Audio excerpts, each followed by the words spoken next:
Chapter 12. Vivi woke up to find Sir Paravel searing at her. That wasn't all that unusual. He'd always liked to find whoever the last person in bed was in the mornings and snuggle in. And since Gwen and Aunt Elaine were both Carly risers, that had almost always been Vivi back when she'd lived here.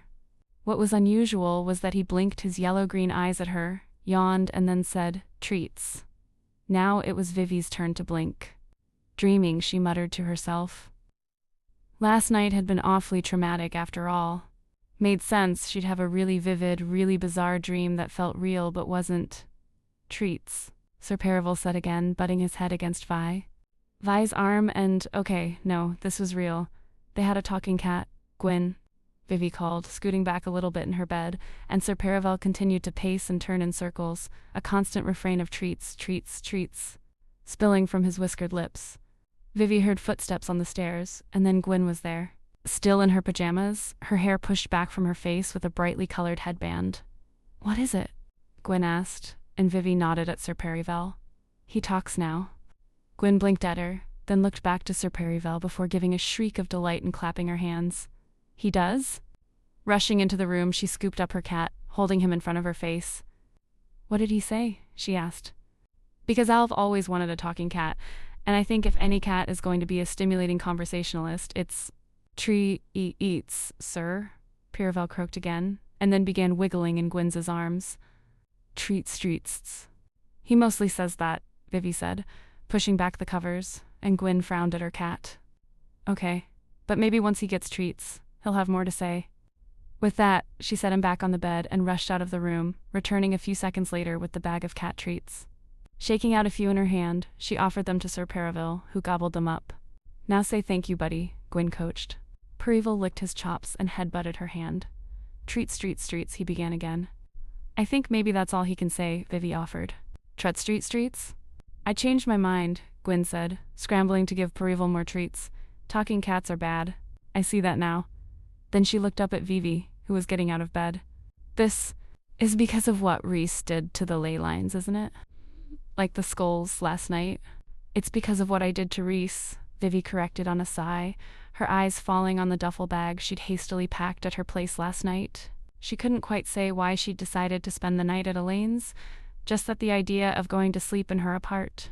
Mont above the store had definitely not appealed. Now, as Gwen muttered to Paravel, Vivi took out the skirt and blouse she'd delicately folded into her bag last night. "Which means that we were right. There's a lot more bad shit to come." Gwen shot her a look as she tucked Paravel underneath her chin. "This is not bad shit," she argued. Then, when Paravel continued to ask for treats, shrugged. "Okay, it's not the best shit, but I still don't think it's evidence of a horrible curse." She gave Vivi another smile before carrying Paravel to the door. "I told you, Vivi, we're gonna fix this." Vivi wished she felt that confident. She also wished she didn't feel so damn embarrassed about the whole thing, because that's what had kept her awake last night, staring at the ceiling until well past 2 in the morning.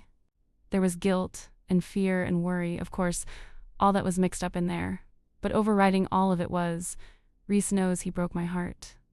Not only that, Reese knew he'd broken it so badly that she'd done magic over it. And clearly he hadn't felt the same way back then, since it had never even occurred to him that she'd actually been that sad over it. Which proved, as she'd always suspected, their fling had meant a lot more to her than it had to him. He'd probably barely thought of her over the past 9 years. Had certainly never Googled her while kind of wine-drunk. And while there was no doubt they were still attracted to each other, Vivi was older now, wiser, and the last thing she was going to do was fall for Reese Penhallow all over again. 15 minutes later, she was heading downstairs, her still damp hair twisted up in a bun, her jacket hanging off her shoulders, and she was so focused on getting out the door that it took her a second to realize she heard voices in the kitchen, and not just any voices. Turning the corner, she looked at her aunt's cozy kitchen table, the table around which she'd made candles and plucked flower petals for bath salts and never ever eaten breakfast, and there was Reese, coffee mug at his elbow, sticky bun in hand, smiling at her aunt, who was smiling back almost, affectionately, indulgently. And then Vivi realized the kitchen didn't smell like its usual mix of herbs and smoke, but of sugar and cinnamon. "Aunt Elaine," she asked, firmly ignoring Reese, "did you bake?" Her aunt's cheeks actually turned a little pink. "You don't have to sound so scandalized, Vivi," she said, waving one hand as she got up from the table and crossed the kitchen to the coffee pot. I can cook, you know. I've just usually chosen not to. Which is a crime and a sin, Rhys said, licking a stray bit of icing off his thumb. A gesture that made Vivi's own face suddenly feel a little pink. How did he look so good after the night they'd all had? Vivi felt like the circles under her eyes deserved their own zip code, and when she glanced down, she noticed that her blouse was misbuttoned. And there he sat, wearing dark jeans and a charcoal sweater, his hair still very much doing the thing despite the curse that was evidently real, and for just a second, Vivi gave some serious thought to cursing him again. Instead, she also made her way to the coffee pot, grabbing a mug from the shelf above it. It was one of the ones they sold in the shop, white with a purple silhouette of a witch zooming away on a broomstick, the words "Life's a witch, then you fly," in curling script below the rim. "What are you doing here, Rhys?" she asked once she was a little more caffeinated. She wanted to resist the sticky buns on principle, but they smelled too good to pass up, so Vivi grabbed one still warm from the pan, careful not to let it drip on her skirt as she sat at the table. Leaning back, Rhys folded his hands on his stomach and studied her. "Well, Vivian, I don't know if you remember, but it turns out I was horribly cursed, so—" Rolling her eyes, Vivi held up the hand still holding the sticky bun. "Yes, I know. We can skip the sarcasm. I mean, why are you in my aunt's kitchen right now?" "We're looking into curses," Aunt Elaine said, rejoining them at the table. She nodded toward a yellow legal pad and a large open book Vivi had somehow missed. Now Vivi licked her own fingers before reaching over for it. The book was heavy, the binding ancient and cracked, and Vivi could barely make out the letters stamped in gold foil on its spine. And even once she could, they didn't spell any words she recognized. "I guess it's too much to hope that there was a really clear and easy to-do anti-curse ritual in this, huh?" Vivi asked, carefully turning the pages. The paper was so thick that it crackled slightly, the illustrations painted and lurid. Vivi paused on one that showed a man hanging from a tree branch by his ankles, all his insides on the outside. "Ooh," she muttered, and suddenly Rhys was there, leaning over her shoulder to look. "Ah, yes, the trial of Ghent," he said. "We had an ancestor that attempted that. Didn't end well. You basically take your own entrails out, and then—" "Do not want to know," Vivi said, quickly turning the page and also trying to ignore how good Rhys smelled. "You're not allowed to feel turned on when the word entrails was just bandied about," she told herself. "So far, we haven't had much luck," Elaine said, but one bright spot.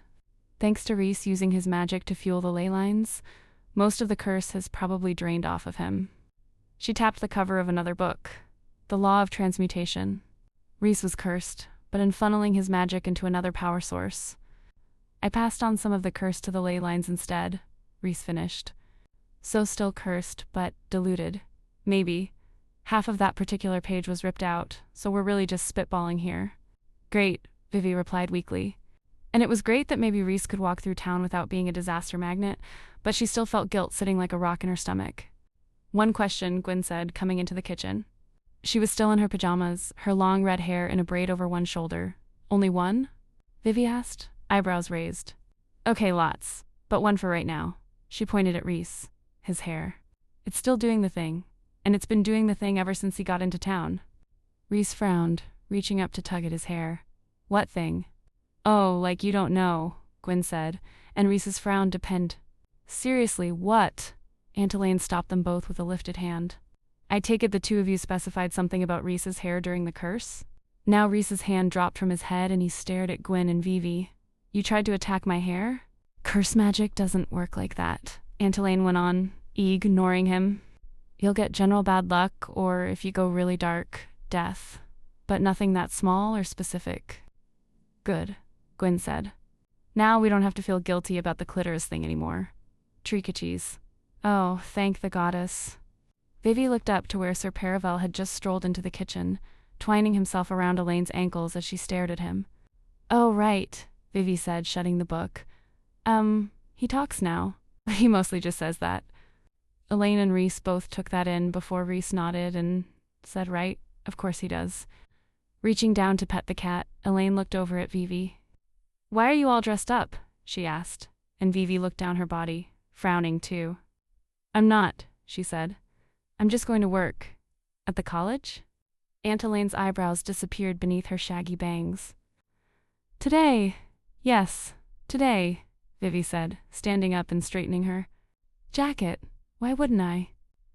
We have important things to do today. Aunt Elaine placed one hand on her hip, the other holding a wooden spoon. Which business? And I have a 9 a.m. class, Vivi countered, which I can't just cancel. We talked about this last night. We talked about Gwen reopening the store as though everything were normal. Elaine countered, not about you going to teach class. This, she tapped the book in front of her, is more important right now. I can do both, Vivi said, standing up. Penhaven is also a witchy college, remember? I can teach class, then go to the library, see if there are any more useful books there. She only barely managed to keep from frowning as she said it. Vivi had worked hard to keep her work life and her witch life separate, which meant she very rarely dealt with anything involving Penhaven's more secretive classes. But when you had a witchy problem, it seemed stupid not to use that resource. Even if that resource tended to smell like patchouli. Rhys was already grabbing his own jacket from the back of his chair. I'll come with. Vivi stared. To the college? He gave a shrug. Why not? I am an alum after all. You came for one summer course, which I don't think you actually attended more than, 5 classes of? Rhys winked at her. And whose fault was that? Okay. They were heading into dangerous territory now, and Vivi turned away to pull her keys out of her purse, breaking eye contact before she did something embarrassing like blush. Again. Besides, Rhys said, it's clearly not safe for me to be out on my own now, all cursed and what have you, so might as well stick close to the one that did the cursing. I am never living this down, am I? It's certainly going to be the subject of conversation for a while, yes. Vivi looked up at him then, scowling, and was about to remind him that there wouldn't even be a curse had he not been such an asshole 9 years ago. But before she could, she noticed the shadows underneath his own eyes, the tension in his smile even as he attempted to give her his usual rakish grin. As horrible as it sounded, that was actually kind of comforting, knowing that Rhys was freaked out about this. All this quippiness and pastry eating were just a cover. Had he always done that? She couldn't remember. Of course, she'd only known him for a few months nearly a decade ago. Weird to think that someone who had loomed so large over her romantic life for so long was basically a stranger. Shaking off that thought, Vivi stepped back from him. Fine. Come with. I'll go teach, and you can go check out the special collections at the college library. Is that a euphemism? Rhys asked. I really hope it's a euphemism. Nope, Vivi replied, already pulling out her phone to send an email to the director of Penhaven's library. Is exactly what it sounds like.